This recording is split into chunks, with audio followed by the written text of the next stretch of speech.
As a young boy, I'd always dreamed about writing and publishing my own books, and here I am, a middle aged man, and I've done more than 50 at this point.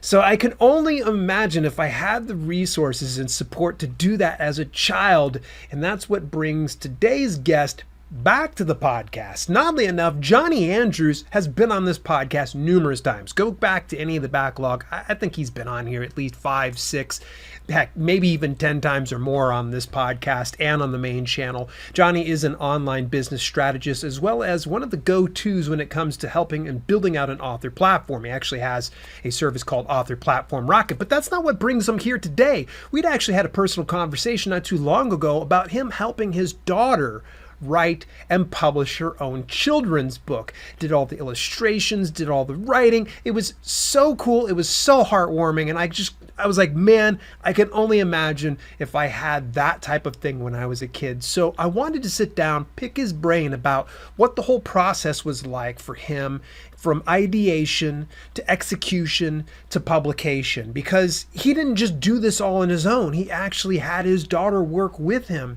So without any further ado, let's get into this interview with Jonny Andrews and learn a little bit more about publishing a children's book with your kids. Welcoming back the illustrious Jonny Andrews to the podcast. Dude, I'm sorry, for whatever reason, your gold jacket has been in the mail for like the longest time, and I don't know why you haven't received it yet. Well, that's what happens sometimes, some of those countries, it can take a while to get it out, and I know you had it, what was it you said?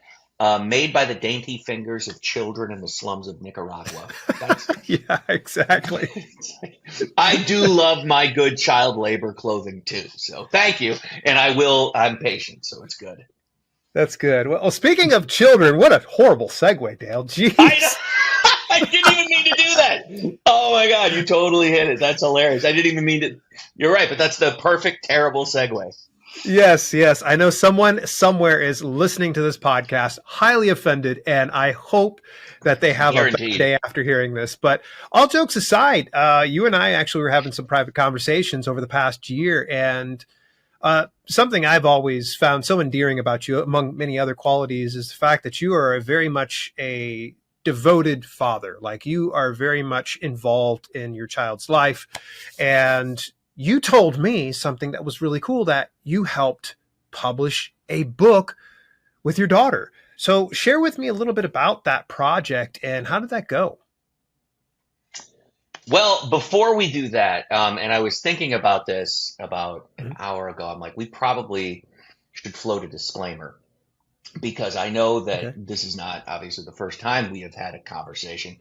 And normally when we talk, it's, what I typically do, which is going to be, hey, here's how you build an audience. Here's how you make money off the backs of others, that kind of thing.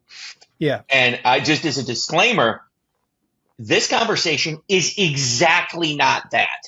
And this is not about how to make millions of dollars, off the dreams of your children. Like that, we can maybe later, sure, but not today. Not today.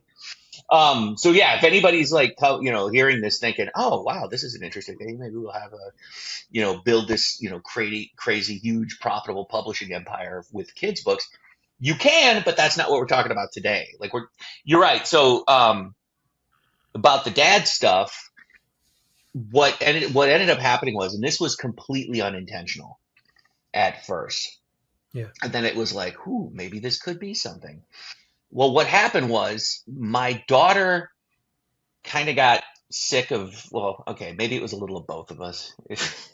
About me totally. It's like, okay, how many times am I going to read this? And she's like, Daddy, how many times are you going to read that? And I'm like, well, how about this? Why don't you tell me a story? And so we started having this kind of just free form conversation. And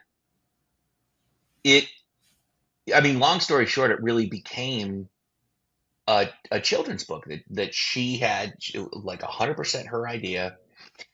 The characters, all of it really was. I just acted as the bumpers in the bowling alley with this to kind of be like, I think we have something here. Why don't we go a little more to the right? Just kind of because you know how kids are. They're like, oh no, and then there was a swamp monster, but then there were bunnies and carrots, and they, she was just doing, and I was just like, okay, good, excellent choice. It's like, oh, look at that pretty picture. Did you draw the ear on their forehead?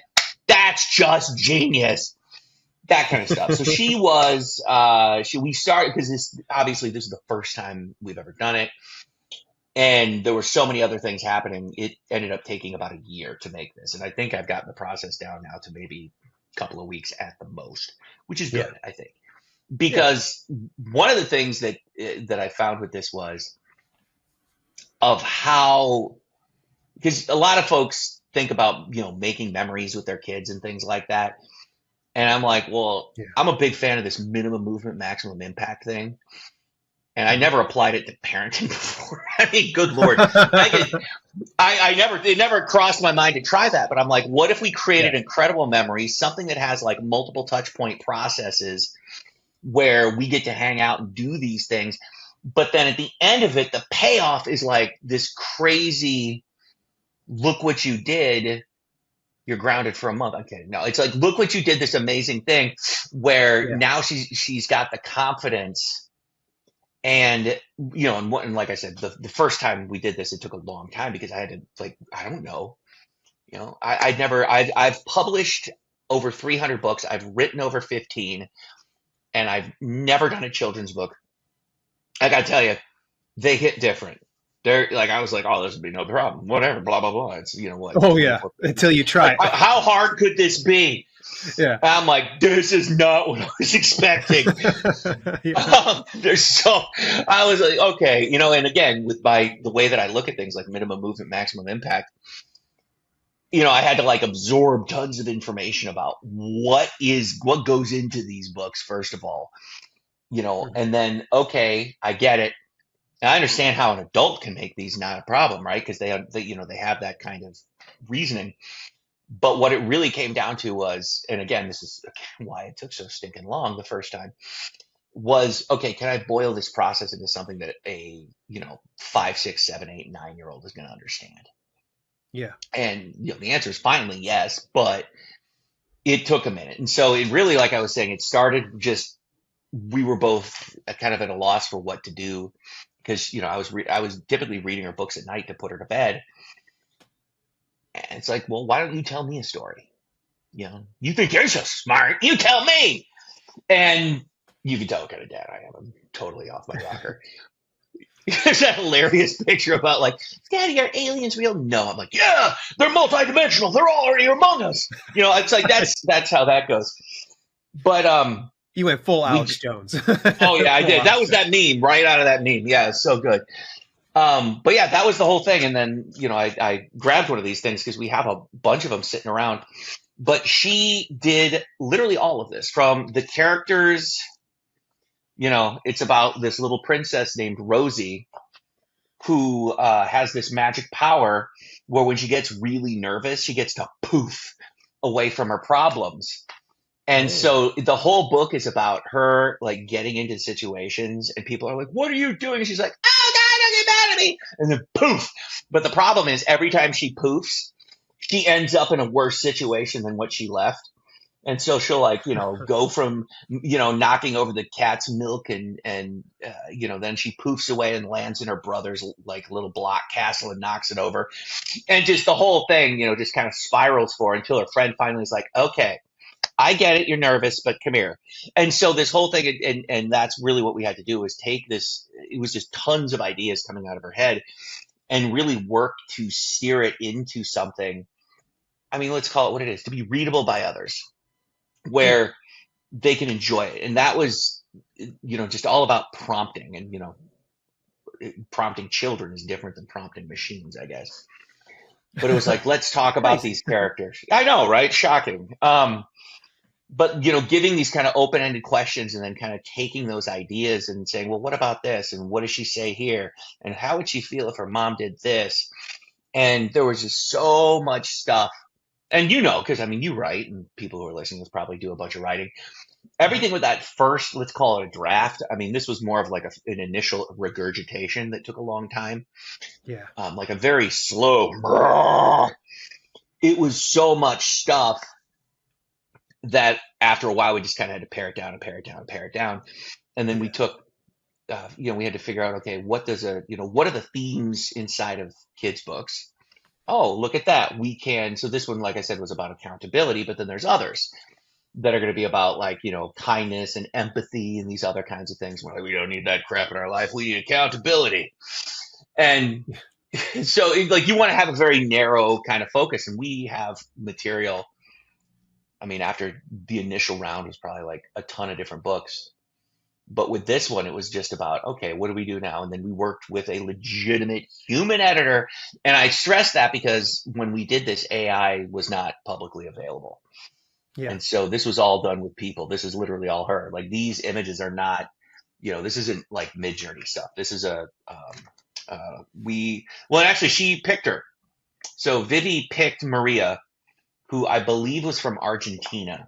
And so the way that we did that piece was some of the sections. So we first worked with an editor to take this enormous pool of wording Hmm. and break it into like a real story. Really get it kind of just like chunked out. Okay, this, then this, then this, then this. Oh, look, it actually works. And then Yeah.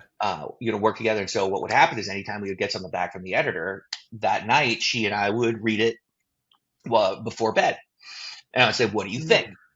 Mm. Is there anything in here that you'd like to change? Do you think that this really tells the story that you had originally told?" Because I wanted to make sure that it was, because I mean I can see it, but then again, I'm an old guy compared to Right. this It's got to little. connect with your ideal reading audience, Exactly, which is the kids. exactly. I mean, this book was written by her for her. Period. End of story. Yeah. And she's like, yeah, this is really. She's like, I really like this, and a couple of times she would say, well, can we make this say this? And I'm like, absolutely. And I had everything just on my phone on a little notepad, so I'd be like, tippity tippity tippity tippity, and then yay, we just read her book to her for the 50,000th time kind of thing.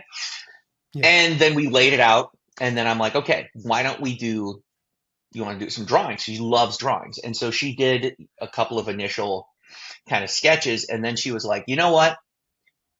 Because I had started showing her these illustrators who specifically did kids' book stuff. Yeah. And the way that I did it was obviously, if you put out a request for these things, I mean, how many millions it feels like people can come back and like, there's no way I'm letting this tiny child try to handle all of these people. And so what I did was just went through and I found, I want to say maybe the top, it was somewhere between 15 and 20 of them. And then just like with the editor, I would have them all laid out and I would say, okay, let's go through some of these illustrators Mhm. and see what we have here. And so we just looked at their work and I'm like, well, what do you think of this person? And they're from all over the world. And so it was really kind of cool because then we could talk a little bit about like the cultures that they were coming from and things that were, current events and stuff like that a little bit. And then she really liked this Maria lady. And so I took her through like the chats that we were having and stuff like that. And then, we paid her some money to create some initial sketches. Mhm. And I said, here. So I sent him what Vivi had drawn. And then I also sent like pictures of Vivi, and it was pretty cool. She was able to take them and blend them. And so this actually looks a little bit like the daughter. It's kind of funny and cute. And I was like, oh, that's cool. And that really, resonated with her. She was like, oh, this is super cool. Right. She Um, becomes the hero of her own, or yeah, the protagonist of her story. That's incredible. yeah. And I mean, and then the rest of it was about, okay, let's find someone who can help format this thing. Mhm. Real easy process, and we were using just KDP templates. No big deal. Yeah. And then, just to kind of put it all together the way it should be. And then obviously you can order proof copies from KDP. So we got that stuff up there. Yeah. And, after a time, it's like, finally, it's like you can see her holding the thing in her hand, like, wait a minute, I made this? It's like, yeah. And so to watch that kind of revelation in her face was huge, that Mhm. here was this crazy idea that her Captain Bizarro father had laying in bed when we ran out of ideas, ran out of books to read, that started with some random question that then became an actual physical thing. And, like I literally just uploaded pictures about like her and her first book signing. And her mom was really cool. So, because I don't even think she knew we were doing it, which was just this random stuff. She's like, "What is this?" And I'm like, "Oh yeah, Vivi wrote a book." I could have mentioned that, I suppose. It was I could just one of swear I those said things. something at breakfast. Yeah, exactly. Man, 2 weeks ago, weren't you listening?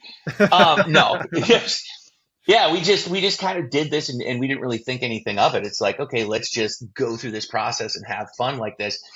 And I mean, the story she had, because I gave some to her teacher, and it was one of those fun things where it's like a lot of times where a kid's going to have a book that they made. It's going to be, I mean, and this is fine. Obviously, for a kid to do that, it's going to be one of those just stapled together pieces of paper where they like, oh, here's this thing, and it doesn't make a ton of sense, which is fine. It's a kid thing, right? The whole point is, hey, look what Yeah. you did. Good on you.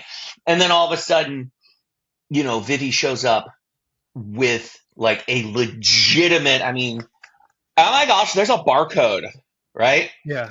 Like a Got the full legitimate wing, the book. gutter, everything. Yeah. Exactly. And the feedback from the teacher was like, is this for real? And that was, Right. I'm like, yeah, I don't really talk about what I do much when we go to school. It's more like, parent teacher meetings aren't usually about the parents, so Yeah. I'm just this guy who hides in the basement. Nobody in our community has any idea what I do for a living. And all of a sudden now people are like, Vivi, WTF Batman kind of thing. Yeah. And like I said, I just put them on, the website. I put it up at tinybrillianthumans.com, but there's like a whole section of her first book signing where it's her and all these other little kids that are like younger than her same age. And, it was really funny. So she's actually signing the books and when these people buy them, and it was really cool to see that. And so she got to go from all this, well, I don't really know. What do we do here? And then it's like, hey, look at this. Here are pictures. And she's like, ooh, I like that. Oh, that story's nice. All right. And it's just cool to see like when you have that young mind, like where's the traction happen? At those moments of becoming real, I guess. Where the story, there was an initial point of like, oh, neat. But then, it's like, ooh, squirrel, or whatever children do. And they kind Yeah. of have to keep them back in. And it's like, hey, look, what do you think of these? She's like, is that Princess Rosie? And she's like, she looks like me. I'm like, well, that's what you kind of drew. And, combined with the picture of her, and the artist did a phenomenal job. Yeah. But yeah, It like that looks was, incredible. yeah, thank you. I think it's really cute, and people who have been reading it, the feedback on it's been excellent, but, yeah, the whole purpose of it was to try to also be rewarding and fun. And so I had Yeah. to actually shut off my head, because you know how I am, where I'm like, I think we can do like 30 of these and make a bunch of money. I'm like, Right. stop Right. it, rah! Right. Like, no, Let's this get is the just for email list. We're gonna go build a sales funnel. It's gonna be huge. And your daughter's like, look at what is the 100%. sales funnel? Right. Yeah, it's so easy to kind of get caught up in those things, and that's what I really appreciated about hearing. Like, it wasn't like you forcing your daughter into things. Now, before we go too much further, because we're starting to get a little shorter on time, I'm just curious: how did you find the editor, and how did you find the illustrator? Just, went out there on the World Wide Web. I used Mhm. Upwork. I, Okay. I started with Fiverr, and it rapidly wasn't what I was looking for, just in terms of the ability to communicate about what the project was.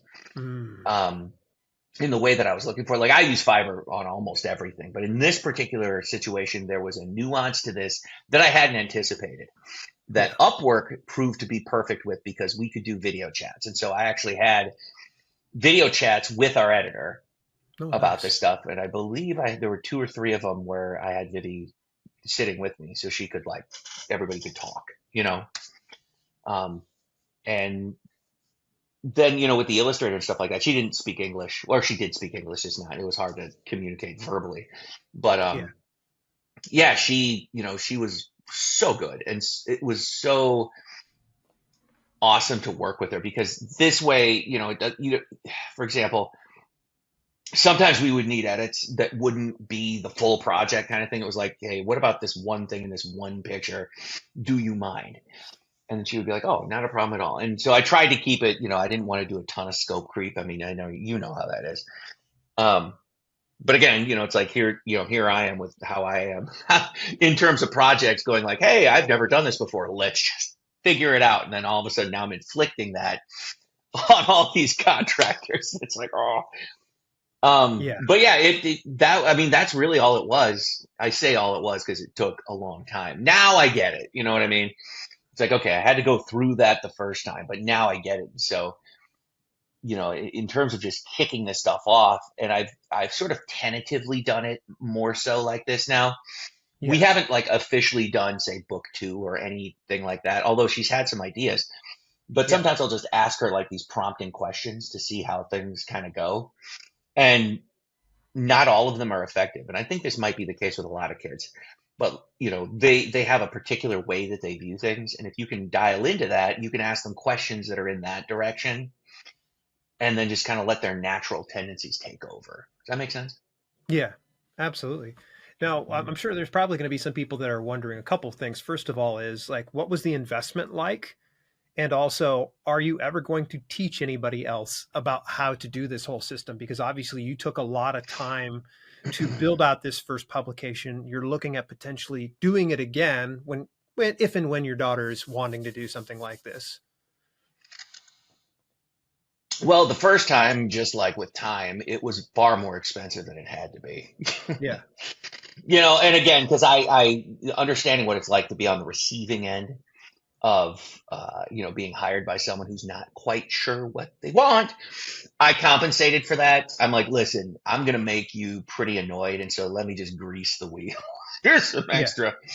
And so know thyself on that part. Now I'm like, okay, now I know what I want. I know a better process. Like for example, I tried to get the illustrator fired up before we had finished completing like the edits on the no. Oh my God, no. It's like, no, you need to know what the thing is because every single one of them asked me, how many pages is it? I'm like, how would I know? I'm like, oh, I probably should know.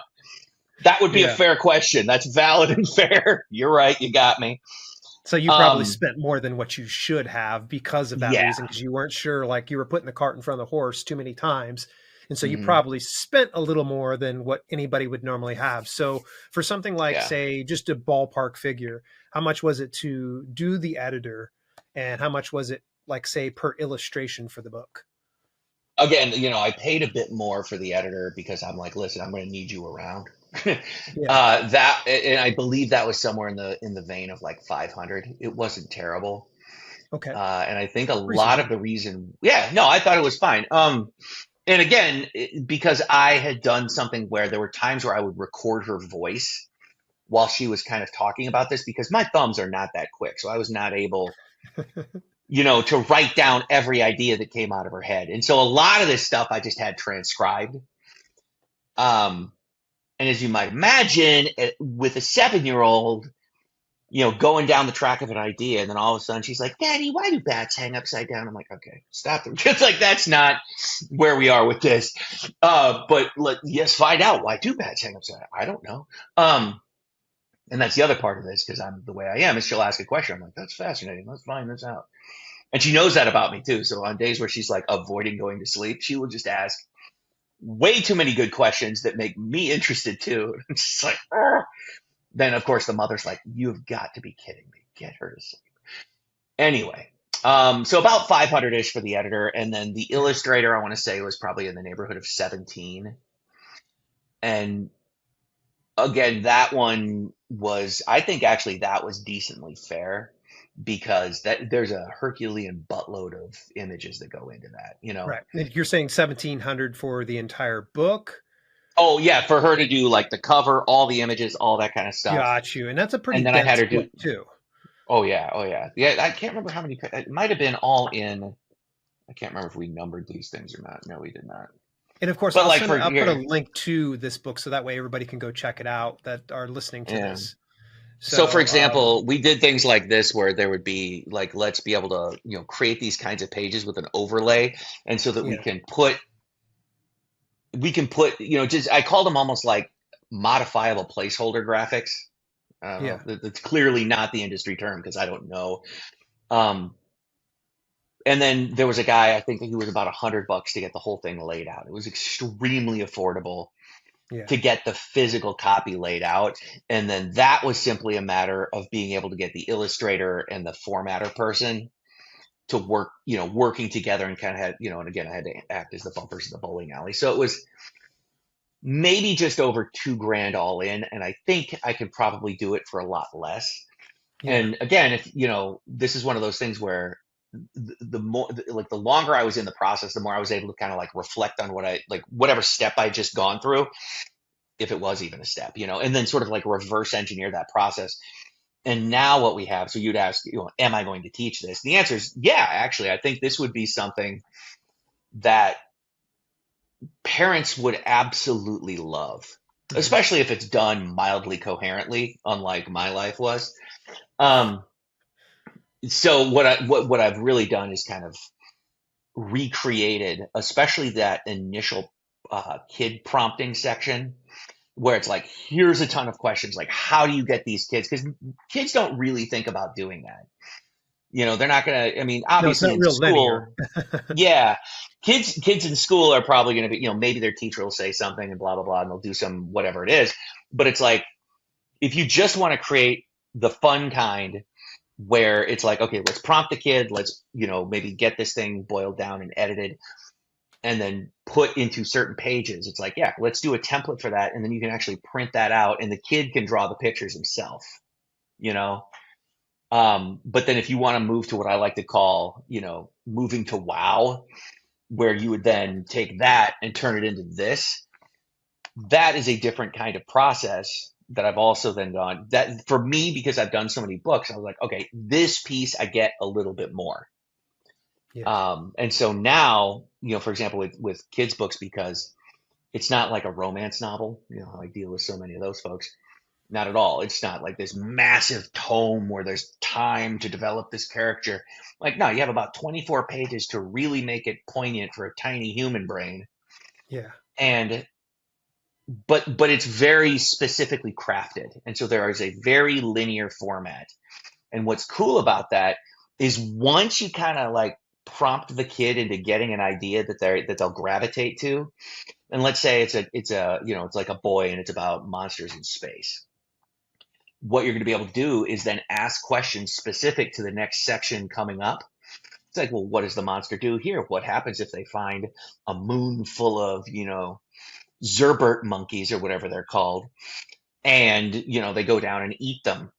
I don't know what happens then. It's like, and then so the kid can think about that, and then it's like, okay, well, Yeah. what's the moral we're trying to get to? What does the monster discover?